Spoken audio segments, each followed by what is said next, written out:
perispírito, produz-se nele a enfermidade e, quando depois da morte do corpo, fica ele dissolvido no seio da terra do cemitério, é a hora em que verte ou drena todo o conteúdo tóxico absorvido durante a nova encarnação. Pergunta: diante das vossas explicações, ficamos algo convictos de que todas as enfermidades nervosas e circulatórias se derivam de um suicídio em existência anterior, não é assim? Ramatiz: nem todas as situações caóticas do corpo físico, ou perturbações psíquicas dos seres humanos, são exclusivamente provenientes de suicídios provocados em existências anteriores, mas a verdade é que grande parte dessas condições enfermas provém, realmente, dessa condenável precipitação do homem em destruir o seu corpo terreno. Se os suicidas em potencial, do vosso mundo, pudessem entrever, num segundo, o panorama e a situação pavorosa que os aguardam no além, após a fuga covarde da vida humana, extinguir-se-ia neles definitivamente qualquer laivo de rebeldia ao sentido educativo da vida. O suicida é um rebelde que violenta o seu próprio destino, após haver escolhido, em sã consciência, o corpo que considerou o melhor para sua futura existência. Além de perturbar terrivelmente o curso natural do seu progresso espiritual e aventura mais breve, desmente a sua própria inteligência e aquisição psíquica já consolidada no pretérito. Pergunta: quais as outras consequências desastrosas ou deformantes, que podem decorrer das várias formas de suicídio?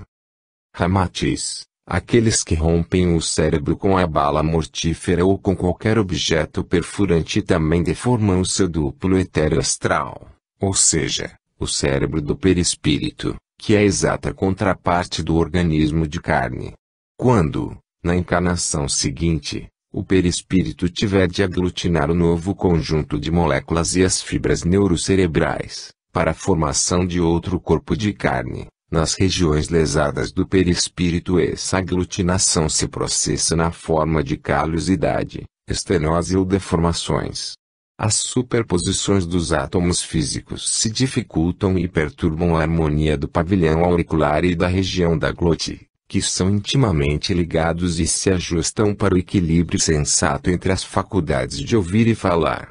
São essas contrapartes etéricas que mais sofrem diante dos impactos arrasadores do suicídio que destrói a região cerebral, pois ficam perturbadas na sua aglutinação e se tornam incapazes de organizar a perfeita conexão molecular entre os órgãos auditivos e o aparelhamento de fonação necessários à nova existência carnal. E assim a criança vem à luz da vida física congenitamente surda e muda, em face do desarranjo existente no cérebro do seu perispírito, que não pôde harmonizar as células responsáveis por tais faculdades humanas. Pergunta: gostaríamos de compreender melhor a função do perispírito em face das consequências do suicídio. Podeis atender-nos?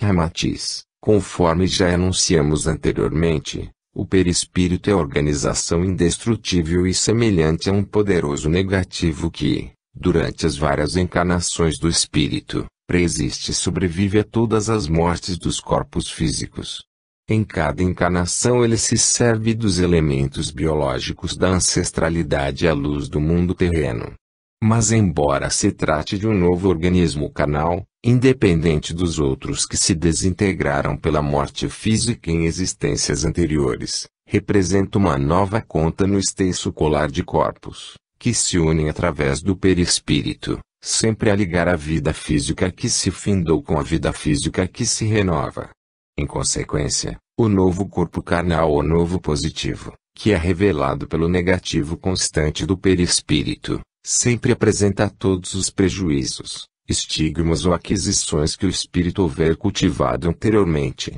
Ele é o molde original, que sempre serve para confeccionar os sucessivos organismos de carne, necessários para que a alma possa efetuar o seu aprendizado nos mundos físicos. Todas as modificações que o aperfeiçoam, para o seu melhor desempenho na matéria, também precisam se efetuar primeiramente em sua intimidade etérea astral, sob a vontade e a ética espiritual que, através de repercussão vibratória, Depois se operam sobre o corpo material. Na contextura plástica e sutilíssima do perispírito cunham-se as marcas, os sinais ou estigmas duradouros produzidos pela mais sutil reflexão do espírito, até culminarem nos desmandos que podem levá-lo à sua separação da carne. Espelho divino intermediário, que permite ao espírito atuar nos mundos planetários, para a consolidação de sua consciência individual. O perispírito é o verdadeiro revelador da vontade e do desejo da alma.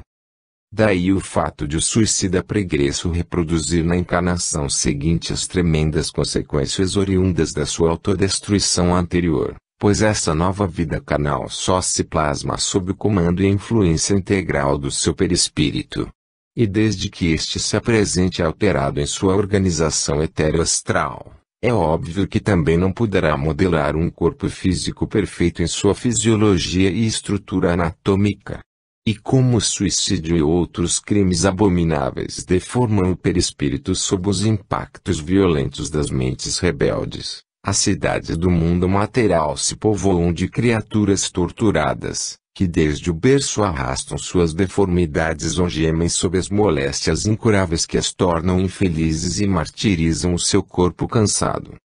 Pergunta: quais alguns outros tipos de suicídios e suas consequências posteriores enfermas e deformantes? Ramatiz: aqueles que se enforcam ou se afogam num momento de desespero também fotografam na memória etérica do seu perispírito, durante as vascas de sua agonia, todos os tremendos esgares, repuxos, aflições e sufocamentos, criando-se então os estigmas perispirituais deformativos, que são alimentados pela mente revoltada. Em consequência, posteriormente esses infelizes podem renascer corcundas, gibosos, atrofiados e mesmo terrivelmente asfixiados pela asma brônquica, que os tortura, durante toda a existência. Os que se suicidam através de quedas e se estatelam arrebentados sobre o solo, ou que se atiram sob as rodas dos veículos que lhes trituram as carnes, comumente tornam a se encarnar vitimados por cruciantes enfermidades, que se situam na patologia dos artritismos e reumatismos deformantes, sofrendo as dores dos ossos que estalam, nervos que se rompem e músculos que se rasgam. Alguns se arrastam penosamente como aleijados congênitos, com os corpos quebrados e os músculos torcidos. Outros, que atearam fogo ao seu corpo e preferiram abandonar o mundo sob a destruição pelas chamas, quase sempre retornam ao meio de onde fugiram, reproduzindo em si mesmos a terrível forma patológica do pênfigo foliáceo, ou seja, a moléstia popularmente conhecida como fogo selvagem. Esses sofrem intermitentemente, na carne nova, as angústias e a causticidade da loucura suicida da existência física anterior quando, rebelando-se contra a lei da vida, se consumiram nas chamas ardentes. Atravessam a encarnação seguinte com a sensação atroz do combustível destruidor, que ainda parece queimar-lhes as carnes destruídas pela revolta contra a vida dada por Deus.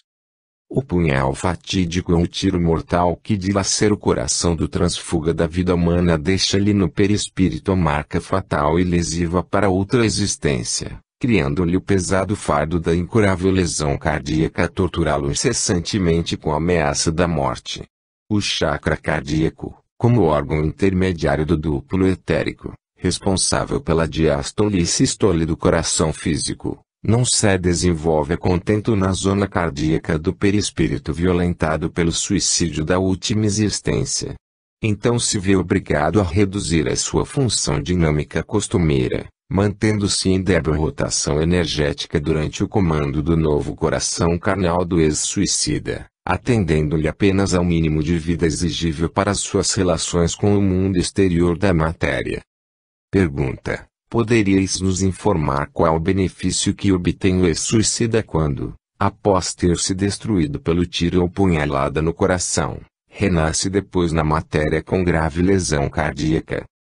Ramatiz: através desse reajuste doloroso, executa-se o inteligente e útil tratamento da vida física e recuperação espiritual, pois durante o resgate kármico, Oprimido pela lesão cardíaca, o ex-suicida envida os maiores esforços e cuidados para sobreviver no ambiente do mundo físico, onde já encontra estímulos, amizades e ensejos novos de prosseguimento na vida. Essa incessante ansiedade de viver gera no seu subconsciente a vontade ou o desejo, que então substituem os estímulos negativos da mente enfermiça do passado. Atravessa a nova existência verdadeiramente agarrado ao fio da vida, economizando as mais débeis energias e evitando violências mentais a fim de não se incomodar e alterar a função cardial. Então a causa negativa que gerou a morte é substituída pelo efeito positivo, que alimenta a vida.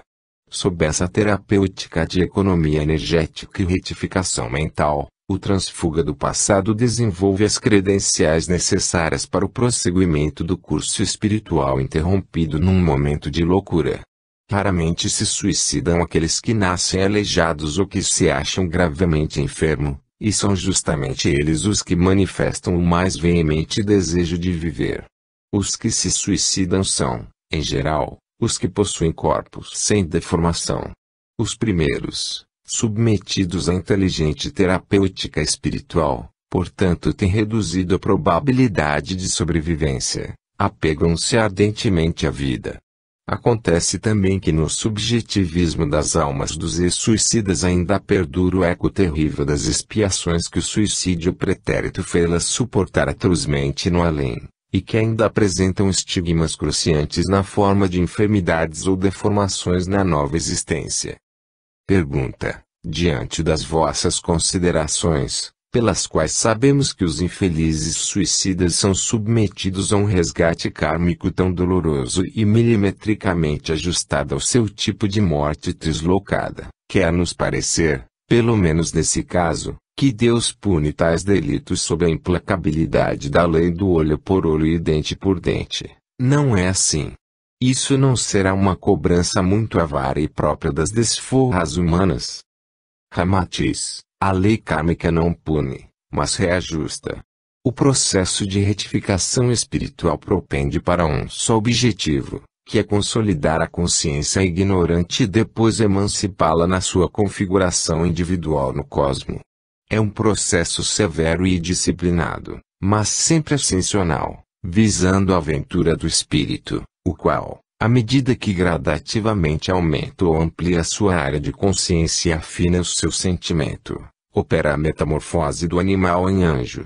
No caminho da evolução espiritual, a lei kármica encarrega-se de indicar o caminho certo ao viajante despreocupado e teimoso, corrigindo os desvios que o retardam no caminho da angelitude. Desde o princípio do mundo o Criador tem enviado aos homens instrutores espirituais, que encarnam em todas as latitudes geográficas e entre os povos mais exóticos do orbe terráqueo, dando-lhes em linguagem pátria e acessível a todo entendimento as rotas exatas do caminho certo e das realizações ascensionais do espírito. Eles têm aconselhado tudo o que se deve fazer em todos os momentos de angústias e complicações humanas, apontando os labirintos ilusórios e afastando as sombras perturbadoras. Hão deixado sobre a terra ensinamentos de todos os matizes em todas as línguas, nos moldes mais científicos ou nas asas da poesia mais pitoresca, tudo de conformidade com a ética divina e a legislação da verdadeira e definitiva pátria espiritual.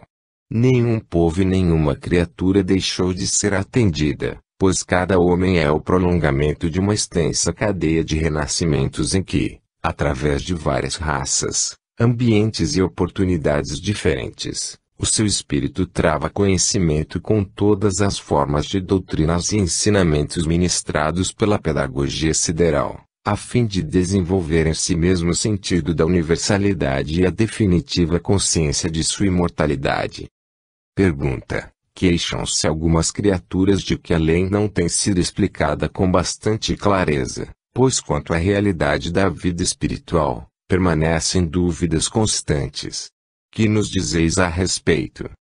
Ramatiz: porventura a lei não vos tem sido explicada ininterruptamente, sob todos os aspectos, modos e possibilidades? Em tantas vidas que esposastes no passado, Quantas vezes já manuseastes os valores sublimes da espiritualidade? Em vossos dias atuais, quantos sonhos, intuições, advertências e inspirações tendes recebido para compreenderdes quais são os preceitos da vida superior?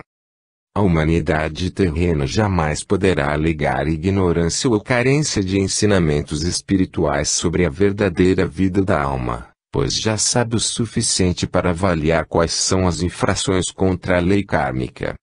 Hermes foi insigne instrutor dos povos egípcios, ofertando-lhes em linguagem entendível, mesclado de ciência, filosofia e devoção, o conhecimento da imortalidade da alma. Moisés consolidou a ideia do Deus único entre os hebreus. Confúcio, em pitoresca linguagem impregnada da poesia dos povos orientais, completou para os chineses o trabalho já iniciado por Fu e Lao Tseu, ensinando o culto à família, aos antepassados e o ciclo dos renascimentos. Zoroastro integrou-se na psicologia dos persas e pregou ensinamentos morais de extraordinária beleza espiritual. Buda abrangeu a Ásia, e milhões de budistas aprenderam o que deveriam fazer para sua ascensão definitiva aos páramos divinos. Finalmente Jesus, o inconfundível instrutor maior, não só falou ao povo hebreu e se sacrificou glorificando a raça de Israel, como ainda sintetizou todos os princípios de elevada moral que antes de si foram espalhados para a salvação espiritual do homem,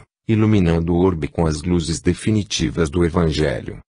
Recentemente, a bondade do Senhor dos Mundos ainda vos enviou Allan Kardec, que simplificou carinhosamente todo o conhecimento oculto provindo dos templos iniciáticos e codificou o Espiritismo, oferecendo então um moderno e adequado veículo doutrinário de êxito espiritual, com um programa prático, lógico, sensato e facilmente acessível às massas espiritualmente incultas do Ocidente.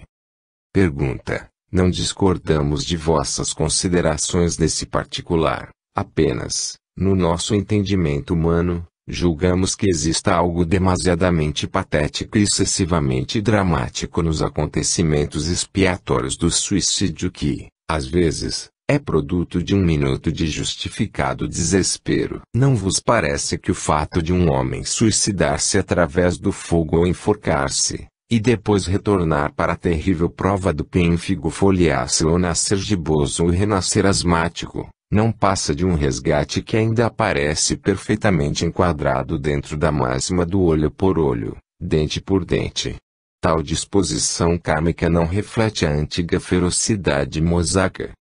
Ramatiz, porventura supondes que Deus permaneça atento e vigilante, qual cérebro implacável, intervindo a cada momento no processo kármico evolutivo, para aplicar a lei tradicional da colheita do sítio por sítio, ou da de quem com ferro fere, com ferro será ferido. Na verdade, a lei kármica não é punitiva para o espírito, este é que causa sofrimentos a si mesmo quando contraria as funções educativas, qual a criança que queima a mão no fogo, não porque este seja vingativo e castigue, mas apenas porque é um comburente. Na essência de Deus não há cogitação de culpa nem deméritos, com relação às suas criaturas. É a lei equânime sábia que, no exercício do próprio bem, apanha os retardatários ou rebeldes que estacionam à margem dos caminhos da vida ilusória da matéria e então os coloca novamente no curso da mais breve ventura sideral. No vosso mundo,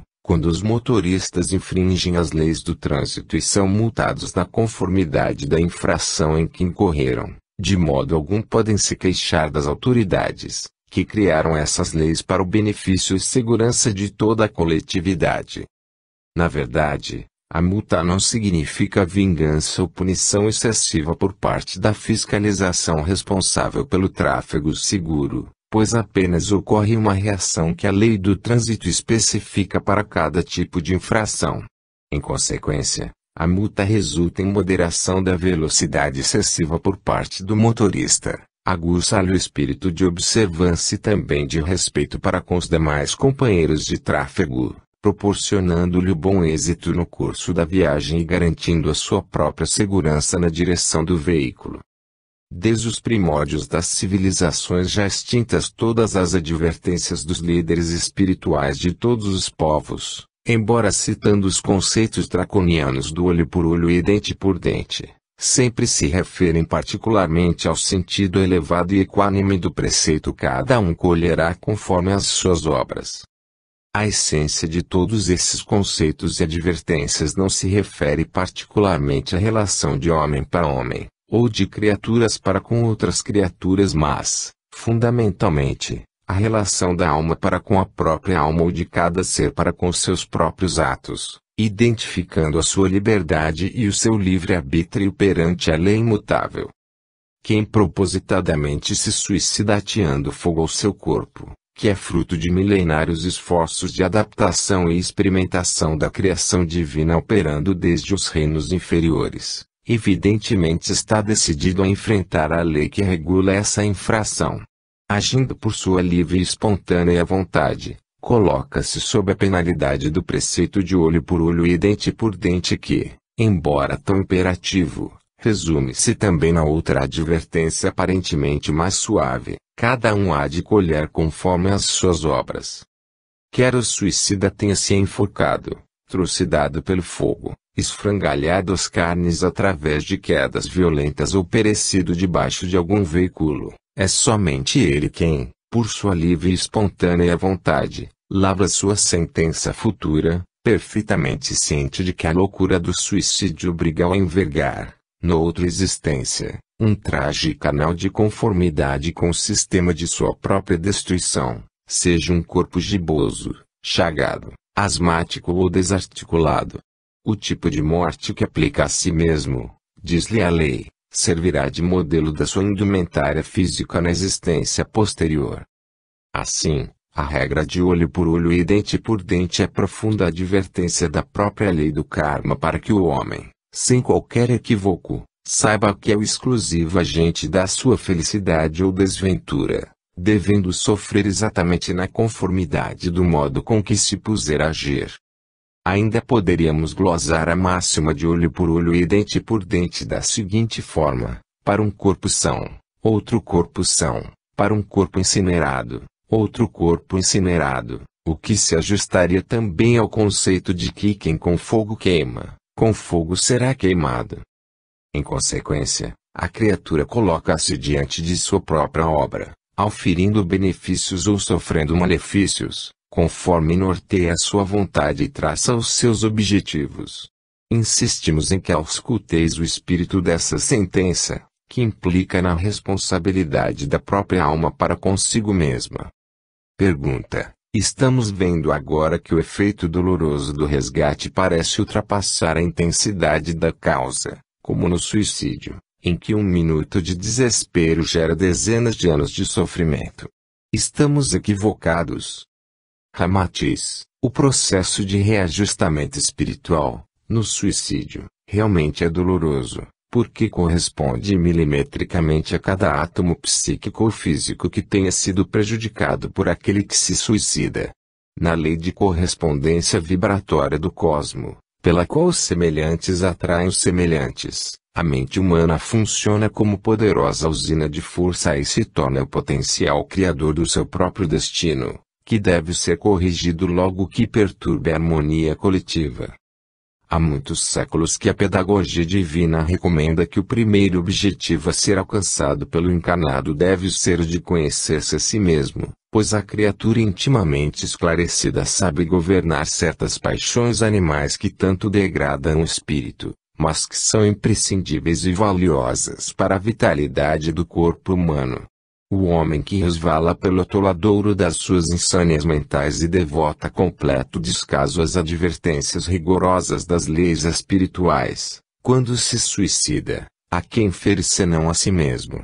Porventura será injusta a retificação severa mas necessária para ele readquirir o imprescindível equilíbrio psicofísico, que perturba por sua estulta autodestruição. Quando ele se mata em um minuto de insânia, materializa o psiquismo subvertido, que pode requerer algumas dezenas de anos para sua completa renovação sadia, assim como o estouro da bomba, que se efetua num segundo, também pode causar depredações que durem lustros para serem reparadas.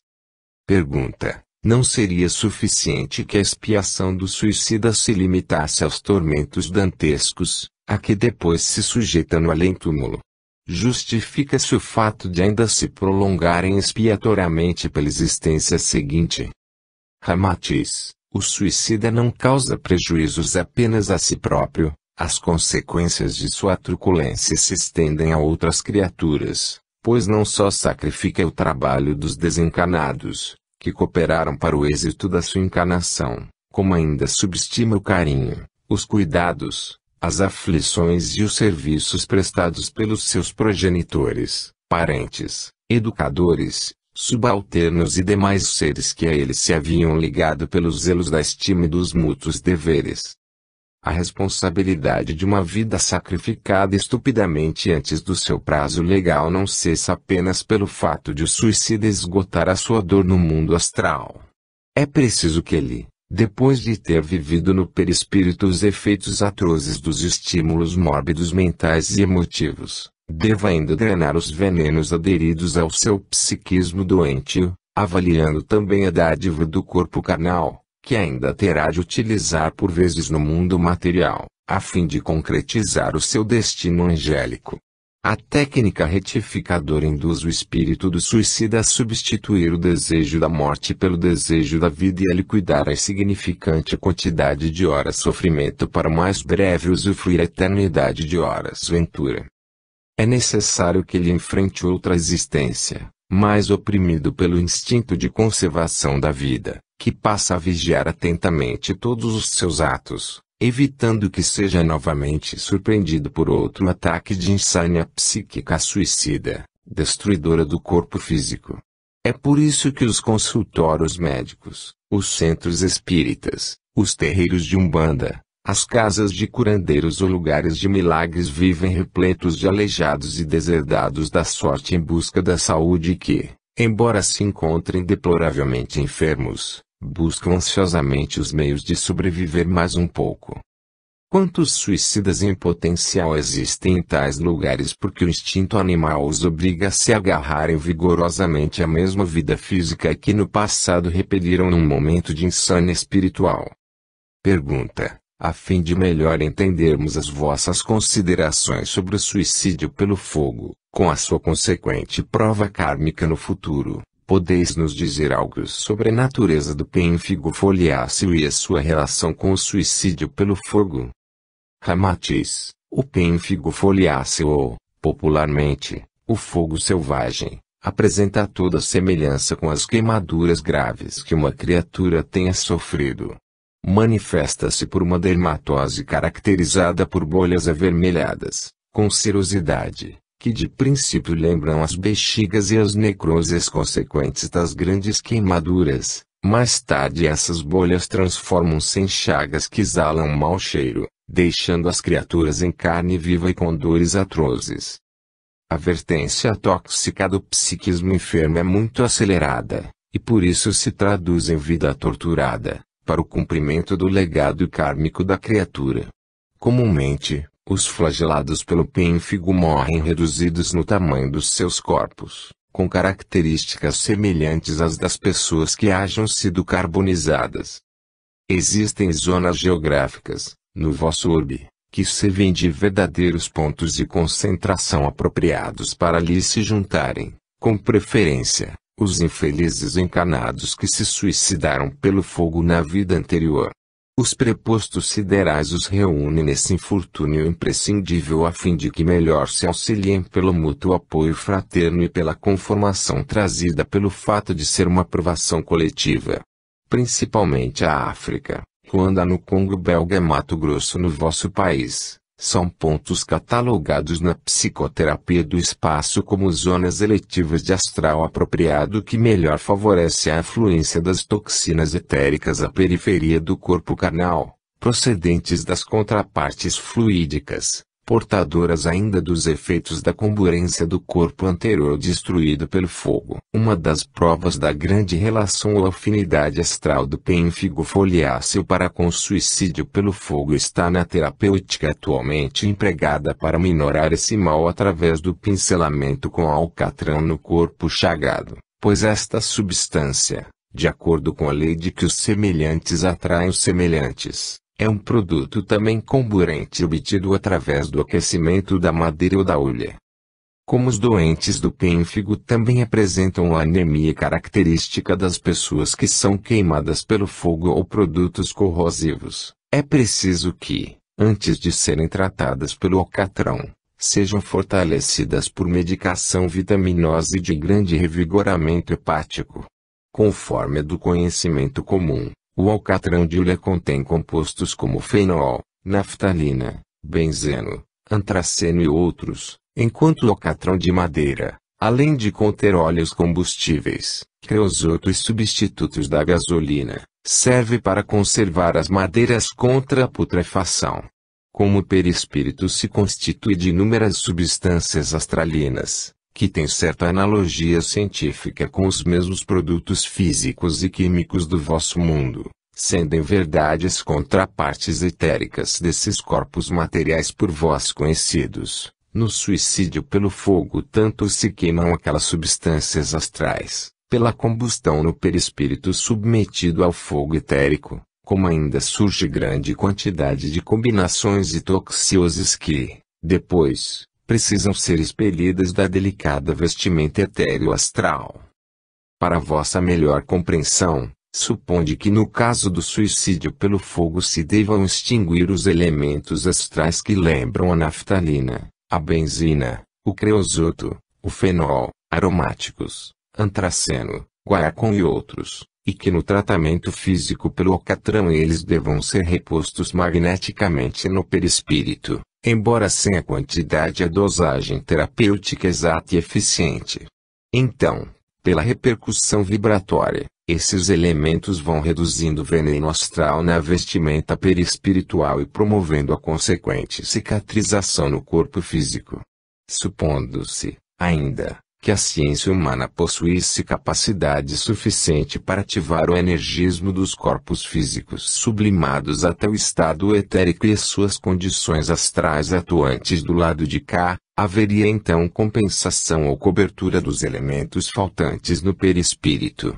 que foram subvertidos pelo fogo etérico, obtendo-se a cura do pênfigo foliáceo de modo quase miraculoso. Curado o perispírito, automaticamente cura-se o corpo, pois este é o prolongamento do que está materializado na Terra. Pergunta: podeis nos dar mais alguns exemplos desses efeitos da terapia astral repercutindo no corpo físico? Ramatiz, que é o benzimento, ou mesmo o passe, senão um tratamento astral magnético levado a efeito quando os benzedores transformam objetos, ramos, galhos e folhas de vegetais em condensadores astralinos, através dos quais descarregam a massa fluídica perniciosa, que se encontra aderida ao perispírito. Quase todas as espécies de dermatose que resistem à terapia comum da medicina terrena, tais como os eczemas ou, popularmente, fervor do sangue, as erupções e crostas chamadas cobreiros e algumas espécies de fogo selvagem que se assemelham a queimaduras, são facilmente curadas com o benzimento feito com galhos de pimenta brava, onde ainda se comprova o efeito dos semelhantes, pois a cura é conseguida com um elemento de natureza cáustica. O benzedor solicita um galho verde de pimenteira e, através de exorcismos e orações, que funcionam como os mantras sagrados, consegue ativar o astral ainda latente no ramo da planta, transformando num condensador que passa a atrair os fluidos enfermiços da aura do doente. Comumente, quando o galho fica seco, o enfermo também está curado, pois o galho captou toda a cota de fluidos perniciosos e, então, extingue-se a sua própria vitalidade astral e vegetal.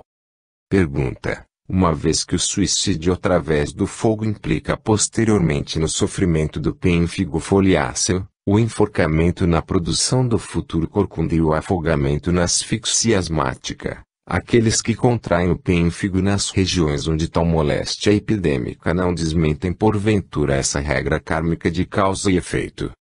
Parece-nos que o pênfigo proveniente de contágio local é uma prova de que ele não é exclusivamente uma forma patogênica proveniente de suicídio pelo fogo. Não é assim? Ramatiz. Ainda não há provas indiscutíveis quanto ao contágio pessoal do pênfigo foliáceo, pois muitos enfermeiros, médicos e missionários, que têm se devotado ao tratamento dessa moléstia, continuam imunes a ela. Nem todos os corcundas ou portadores do pênfigo se enforcaram ou carbonizaram no passado. Entretanto, é certo que todas as pessoas que se enforcam retornam gibosas e atrofiadas, enquanto as que se matam pelo fogo não escapam ao pênfigo ou às provas de gerarem novos corpos repletos de chagas tão dolorosas que até se assemelham a queimaduras de terceiro grau. No futuro, a ciência terrena verificará que o perispírito também é composto da maioria das substâncias conhecidas na vida física, com a diferença de que no mundo astral se encontraram em estado fluídico e são profundamente influenciáveis pelos pensamentos e emoções dos espíritos. Assim como no homem não existe uma doença, mas um doente, o mesmo se dá em relação ao perispírito, pois não é este que realmente enferma, mas é a mente que se desequilibra. Daí o caso de dois indivíduos, vitimados pela mesma truculência suicida, poderem apresentar diversidade nas suas provas e retificações kármicas da carne, porque também variam as suas reações energéticas e a sua natureza psíquica. Pergunta: os suicidas pelo fogo aceitam o pênfigo foliáceo como prova redentora, ou como expiação obrigatória? Ramatiz: advertimos-vos sempre de que não vos deveis deixar dominar pela ideia da existência de expiações, vinganças divinas ou punições nas provas dolorosas da vida humana, pois estas são resultantes da escolha consciente do próprio reencarnante que, durante a sua liberdade no astral, as aceitou como sendo o processo mais eficiente para obter a sua renovação espiritual. A alma dispõe do seu livre-arbítrio, dentro do limite traçado pela segurança de sua consciência e de sua responsabilidade espiritual para com o meio em que atua, o qual cessa assim que dos seus atos decorram prejuízos a outrem. Muitas vezes os técnicos e mentores siderais ainda aconselham moderação na escolha das provas dolorosas, mas os espíritos desencarnados vivem tão castigados pelo remorso atroz do passado, que se recusam a atendê-los e preferem arriscar a sua estabilidade psíquica nas provas extremas, tentando melhorar rapidamente o seu padrão espiritual e recuperar a aventura perdida. Por isso, esses espíritos interessados na sua mais breve renovação espiritual, em lugar de considerarem as suas provocações como castigos ou expiações, aceitam-nas como recursos do cientificismo sideral, em que a lepra, por exemplo, torna-se eficiente canal drenador dos terríveis venenos e corrosivos que perturbam a harmonia espiritual. O pênfigo foliáceo significa a catarse das toxinas astrais do comburente do passado, quanto ao giboso, quando desencarna liberta as energias que se representavam na sua deformidade e que depois o exaltam devido à existência humilhante e dificultosa que viveu. Pergunta: há outros tipos de delitos onde acontecimentos trágicos provocados pela alma, que também produzam casos futuros de pênfigo foliáceo?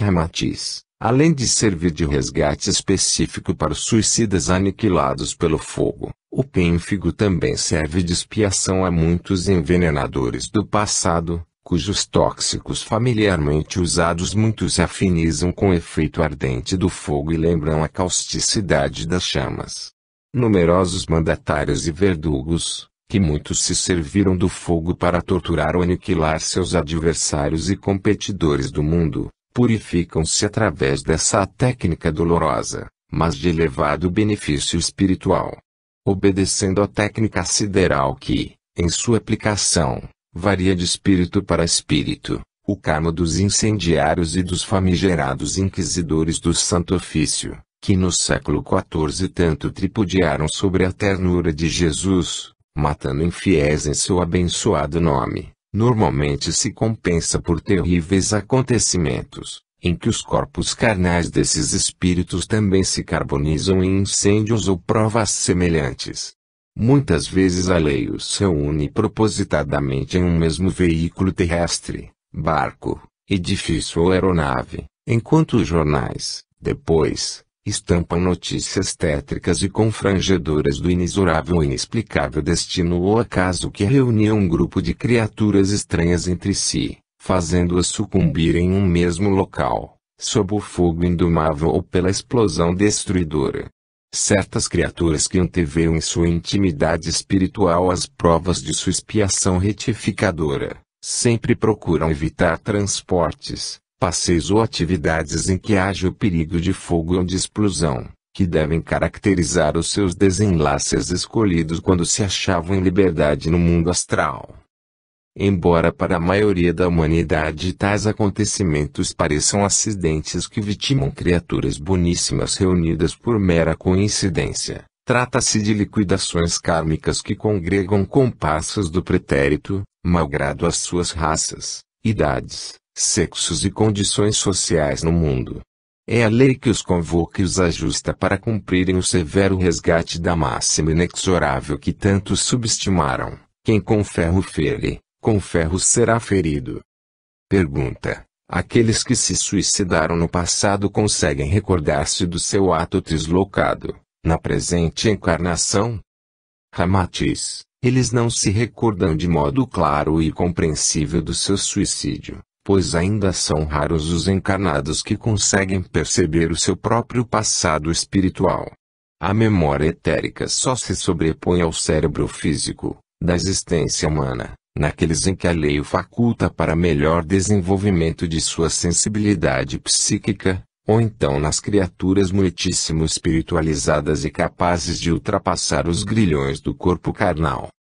A comprovação das encarnações anteriores pode servir de reajustamento para algumas almas titubeantes mas sensatas, enquanto que para outras ainda imaturas de espírito só causaria graves perturbações, pois nem todas estão capacitadas para suportar os quadros terríveis ou imorais que já viverá-me no perispírito. Por isso, aquele que renasce agravado pelo estigma do suicídio passado é justamente o que menos pode e convém se recordar do passado. Entretanto, as almas mais sensíveis e dotadas de certa bondade, cujo suicídio pregresso se deve mais à sua debilidade espiritual do que mesmo à revolta contra a vida humana, guardam no subconsciente uma invencível aversão por todos os atos e coisas capazes de os associar ao motivo fundamental que lhes provocou a loucura suicida no passado. Pergunta: poderíeis nos dar algum exemplo mais objetivo sobre esse assunto? Ramatiz: as almas de bom sentimento, por exemplo, que no passado se suicidaram desesperadas pela perda de seus bens no vício do jogo de cartas ou nas roletas dos cassinos, na encarnação seguinte se tornam adversárias sistemáticas e hostis de tais vícios, porque, devido à associação de ideias, o seu subconsciente lhes recorda o motivo fundamental que foi responsável pelo seu suicídio passado. Quando, em lugar do jogo, o ato deslocado foi devido à paixão ilícita explorada pela mulher viciada, também não escondem a sua aversão e temor instintivo pelos ambientes da vida fácil. Na intimidade de suas almas há sempre o grito acusador do pretérito, onde o motivo fundamental ainda é evocado na penumbra do psiquismo frustrado. Em muitos casos, o vício, a riqueza, o álcool ou então os fracassos emotivos ou as decepções políticas, parecem criar nas almas suicidas uma segunda natureza, que lhes comanda o psiquismo e as obriga a reagirem, até com violência, diante dos mesmos ambientes ou acontecimentos que no passado motivaram a sua alienação mental.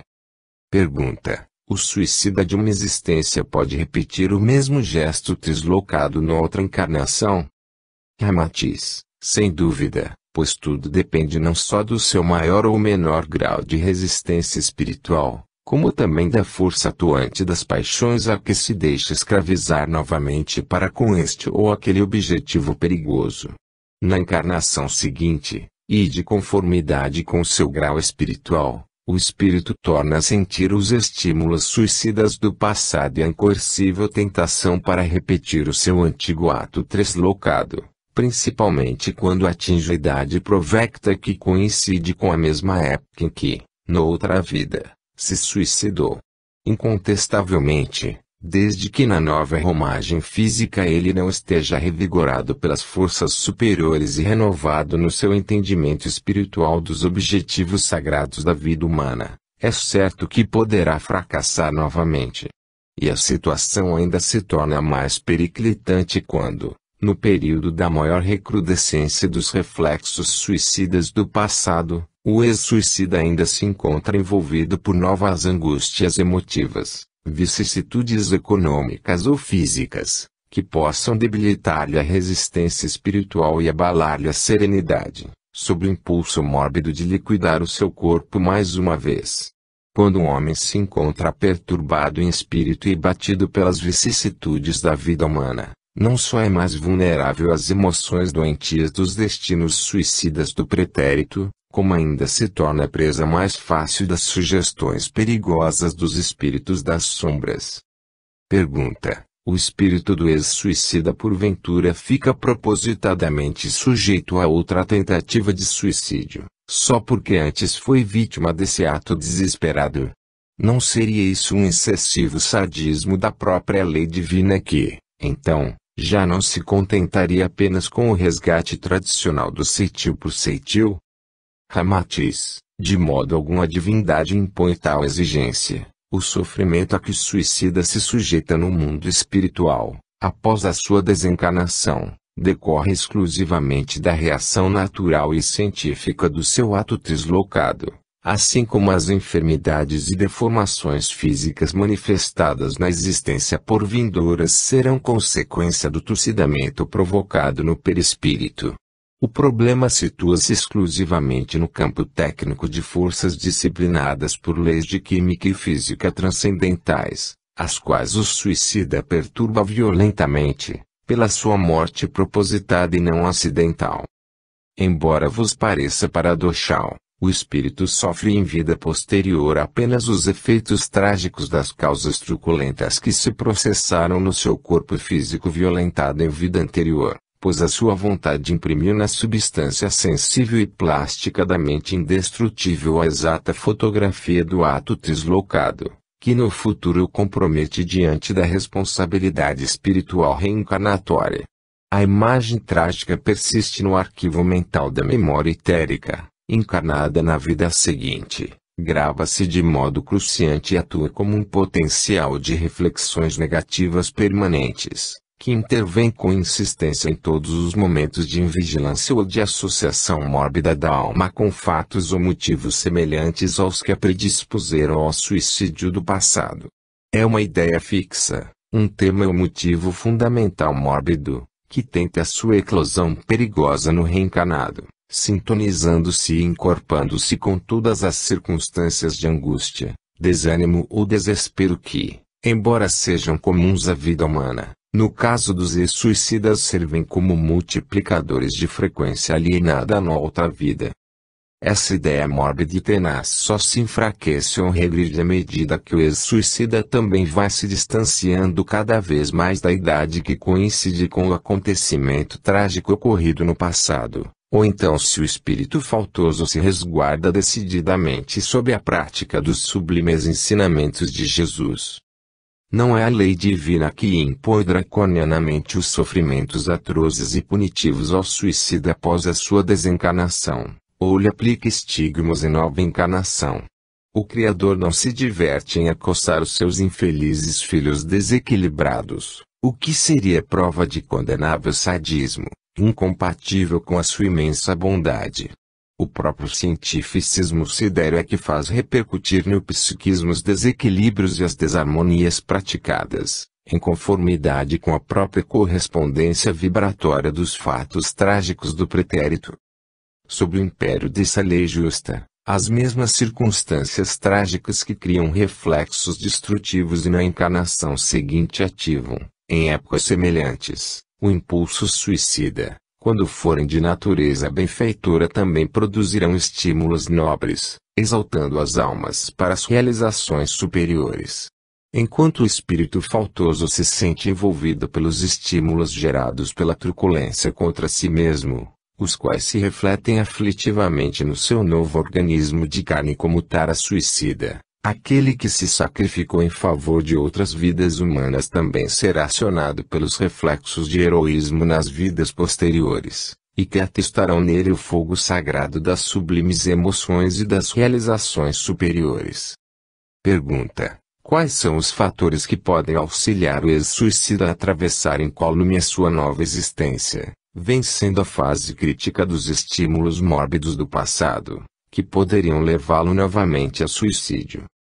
Ramatiz: não vos esqueçais de nossas asserções anteriores. Na época crítica desses estímulos ou reflexões suicidas do passado, o perigo de novo fracasso se torna mais intenso se o ex-suicida se encontrar onerado por outras provas kármicas, tais como acontecimentos trágicos na família ou perturbações emotivas, econômicas ou morais. Não vos devem ser estranhos certos acontecimentos dolorosos em que, devido a desastres trágicos, a perda de membros da família ou dessegramento moral completo de esposo ou esposa, os sobreviventes se suicidam por não poderem suportar a ausência dos que morreram ou os efeitos humilhantes dos escândalos. Muitas vezes essas épocas angustiosas surgem em conexão com os estímulos suicidas do passado, que estão vibrando intensamente em coincidência com a época do ato deslocado e então se tornam a chave ou o detonador para explodir a contenção mórbida.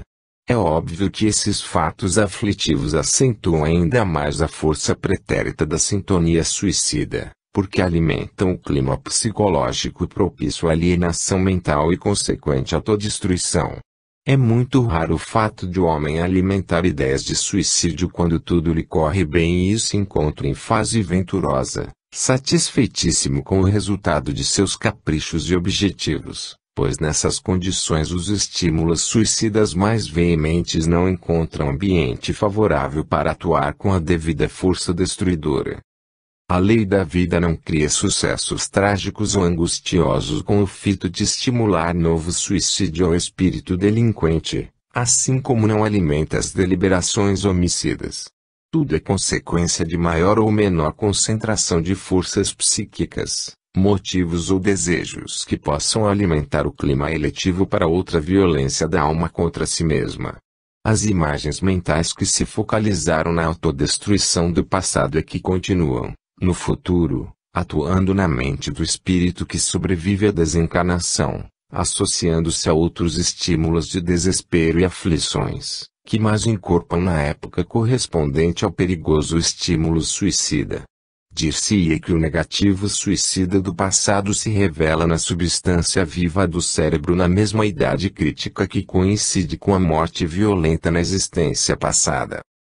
Em consequência, essa fase crítica, perigosa e estimulante de um novo suicídio, poderá ser atravessada incólume, como se fora a impressão de um brado longínquo de apatia, desespero ou aversão à vida humana, sem a força de operar a consumação translocada, desde que o ex-suicida, agora reencarnado, se tenha devotado com ânimo espiritual superior ao seu novo curso de vida física, repudiando todas as influências perniciosas e rendendo culto exclusivamente aos objetivos elevados da vida espiritual.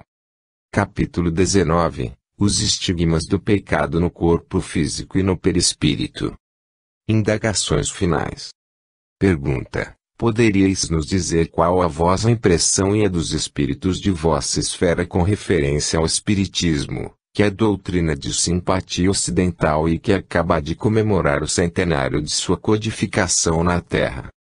Ramatiz: a doutrina espírita é profundamente eletiva tanto aos ocidentais como aos orientais, porquanto os seus postulados são intrinsecamente baseados nas experimentações do Oriente. O seu centenário foi nobremente reverenciado na nossa esfera de atividades espirituais, porquanto confirme o êxito de um dos mais louváveis movimentos de apressamento angélico para a grande massa de almas reencarnadas no Ocidente. Pergunta: quais as vossas considerações sobre a afirmativa de que o Espiritismo é a terceira revelação, já prevista nos labores espirituais do passado?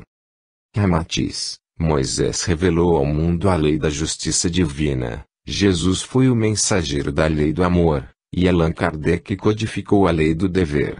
A primeira revelação atemorizou um homem com a figura de um Jeová feroz e sanguinário, que não trepidaria em lançá-lo eternamente no fogo infernal, sem qualquer esperança de fuga ou de perdão. A segunda revelação transformou esse irascível Deus guerreiro em um Pai magnânimo, como doador de graças e providências para a salvação dos que sofrem e amam. A terceira revelação, como Consolador prometido por Jesus, fixou as bases definitivas do dever que o próprio espírito reencarnado tem para consigo mesmo.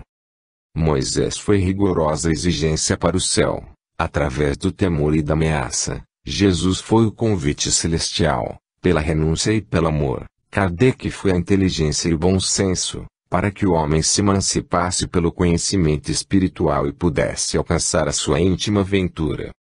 O Espiritismo propicia essa emancipação psicológica do espírito através dos caminhos tortuosos da vida humana. Revela que o homem é anjo em potencial e autor fiel do seu destino bom ou mau. Assinala também quais os principais deveres da alma no comando da carne e aponta as responsabilidades e as culpas que podem decorrer dos seus deslizes e afoitezas provocadas pelo descaso espiritual.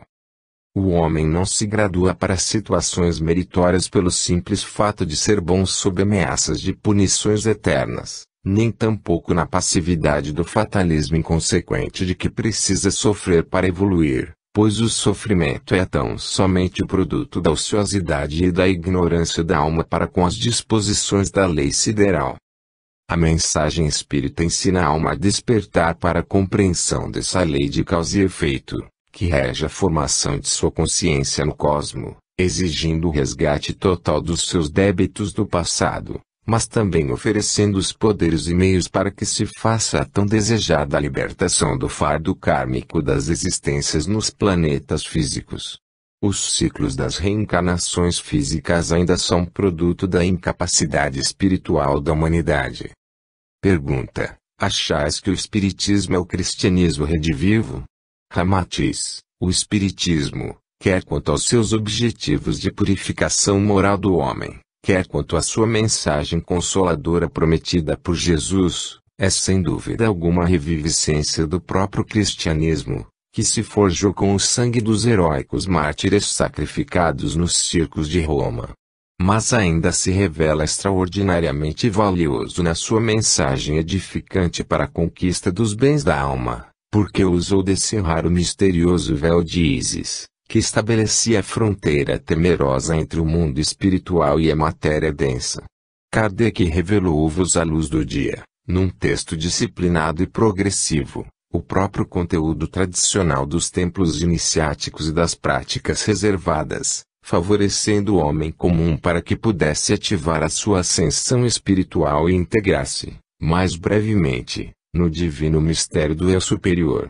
Em vésperas do milênio do metalismo, que é o terceiro milênio já no limiar dos vossos dias, a doutrina espírita significa valioso recurso para a alma se libertar dos dogmas asfixiantes e afirmar a sua consciência de memórias acumuladas no tempo, para um melhor ajuste à consciência cósmica de Deus. A singeleza didática do Espiritismo, aliada à grandiosa mensagem que se oculta na sua contextura íntima, asseguram-no como a doutrina atualmente mais favorável para a sese da vossa humanidade, tão distanciada dos preceitos superiores do espírito imortal.